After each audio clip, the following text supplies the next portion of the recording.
салом тамошобинони арҷманд. Дар шаҳри Москав мақомоти ҳифзи қонун дар бораи боздошти гурӯҳи калони гумонбарон дар узвияти созмони ҳизбуттаҳрир хабар доданд.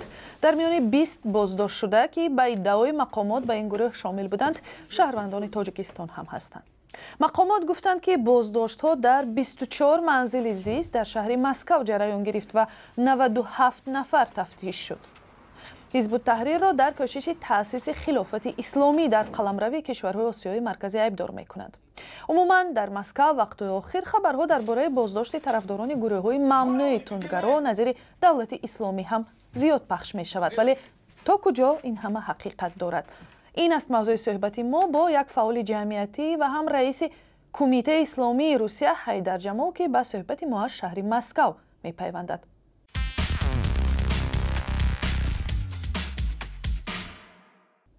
салом оқои Ҷамол ва ташаккур, ки ба ин суҳбат розӣ шудед.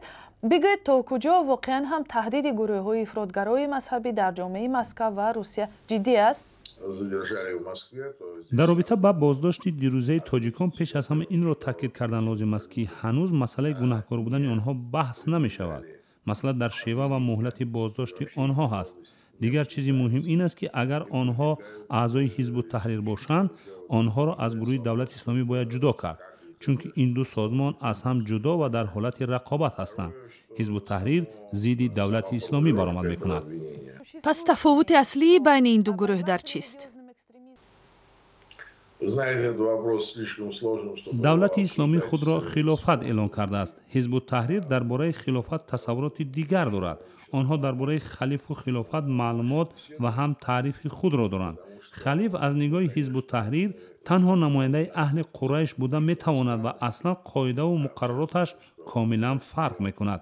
барои онҳо аъзои давлати исломӣ одамони тасодуфӣ ҳастанд.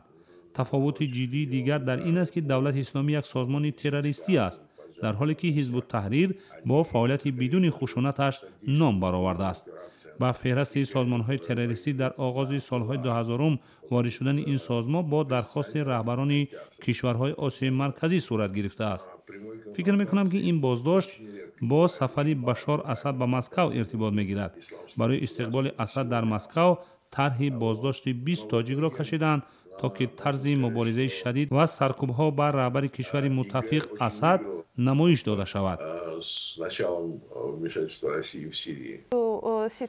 андешае вуҷуд дорад, ки аслан мубориза бо тундгароӣ ва терроризм, ки ҳоло дар Русия ҷараён дорад, аз ҷумла боздоштҳои пурсару садои гурӯҳҳои калони шаҳрвандон, як тарҳи вижаи сохторҳои махсус аст. ҳадафи ниҳоии тақвияти мавқеи Кремлин дар Ховаримиёна мегӯянд. назари шумо чист? бояд гуфт, дар асл Русия дар Сурия на зидди ҳадафҳои давлати исломӣ меҷангад. зарбаҳои он болои ҳадафҳои артиши озоди Сурия Ҷабҳат ун-Нусра дар канораҳо ба амалиёти давлати исломӣ мухолифони Башор Асад мусоидат мекунад.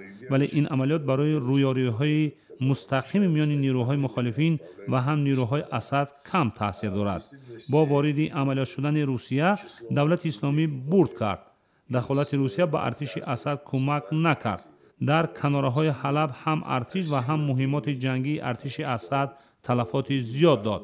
рости гап, ин кӯмак бештар хусусияти асабоникунанда ва таҳрикдиҳанда, на кӯмаккунанда дорад. 28 ҳавопаймое, ки 50 парвози ҳарбӣ анҷом медиҳад, дар баробари садҳову ҳазорҳо парвозҳои эътилофи амрикоӣ ҳеҷ аст.